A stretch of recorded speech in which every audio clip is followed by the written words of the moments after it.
for a chance to breach no contact. Your vigilance must permanent. Accordingly, when you implement no contact, the following occurs. 1. Implementation of no contact. 2. Loss of primary source of fuel. 3. Initial Grant Hoover seeking to recover primary source. 4. Hoover is successful, no contact defeated, and primary source is reinstated with bonus of Hoover fuel. 5. Hoover fails, no contact is maintained. Chaos period ensures. 6. Frenzied attempts by us to identify and implement new primary source while straining and losing supplementary sources. 7. Stabilization. New primary source established. Depleted and lost supplementary sources are replaced. 8. Opportunity sought to effect Hoover against you and defeat no contact. By knowing that these stages will occur and also by understanding what is involved in each one, you will be better prepared to deal with them and maintain no contact.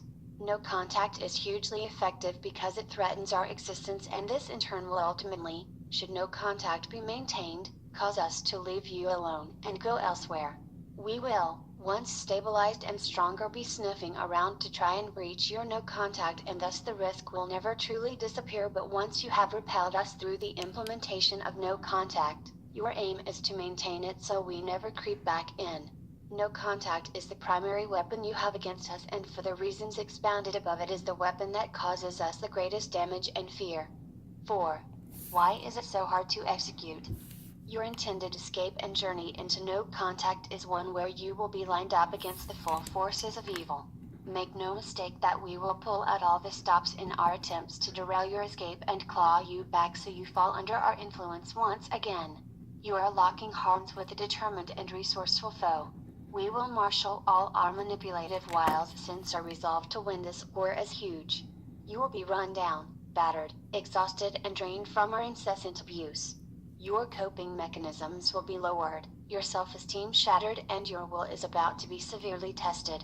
You should have aimed to muster some of your strength ready for the push to achieve a successful no contact, but chances are we will not have allowed you any respite from the bombarding that we have subjected you to allow you to do this. Our treatment of you may have you wanting to exact revenge upon us. We understand that. You may want to have the last word and fling back in our faces all the hatred, malice, and nastiness we have poured over you for however long you have been in our toxic grip.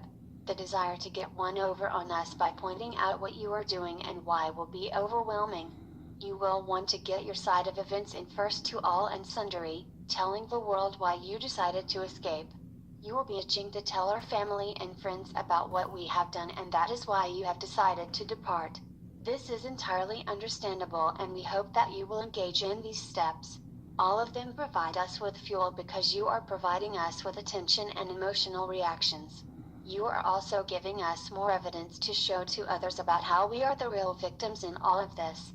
Look at how hysterical she is, and now she has left without any explanation. How am I supposed to deal with this kind of behavior?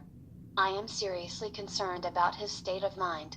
He just flipped out and starting raging at me about all the things I had supposedly done to hurt him. I don't know what to do. By reacting in this manner, you are also stepping onto the battlefield and engaging us on terms that suit us. We are the masters of anger, hatred, and fury. Should you embrace those emotions as you try to land one last blow before you commence no contact, you are doomed to fail. You are signaling to us that your emotional response means you still care about us, and thus with this delicious fuel we are encouraged all the more to stop you effecting no contact. It also tells us that you are not ready and lack the appropriate tools to put no contact into place in an effective manner. You need cool, rational thought. Tempestuous reactions may make you feel better in the short term, but they will not serve you well at all. Put all of thoughts of revenge, clever goodbyes, and final tirades from your mind. They are not what you require here. In preparing for initiating no contact, you must have two aims, and two aims only in the forefront of your mind. Protection from potential further abuse, and diminishing and, if possible, extinguishing any and all opportunities for us to get in contact with you. The first objective is about pooling your resources. If you have to use all your strength to deal with abuse, then you have nothing left to apply to anything else. You need to have the resource available to effect and maintain your no contact. By removing yourself from the abuse, you immediately free up a source of energy, which can then be better applied to objective 2. By focusing on the second objective, you are maximizing your chances of a successful no contact campaign. Liken it to building defenses around a castle.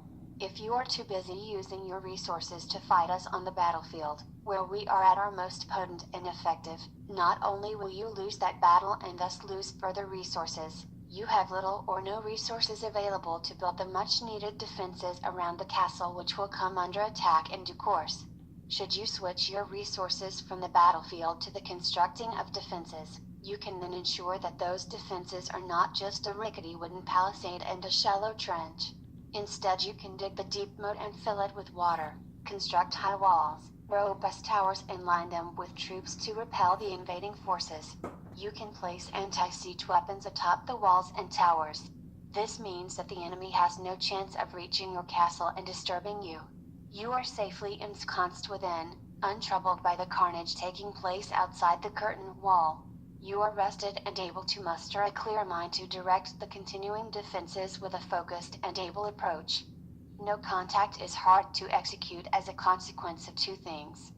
1. Your empathic traits, and 2. Our furious determination. Your empathic traits. It is of course your empathic nature and traits, which caused you to be chosen by us in the first place.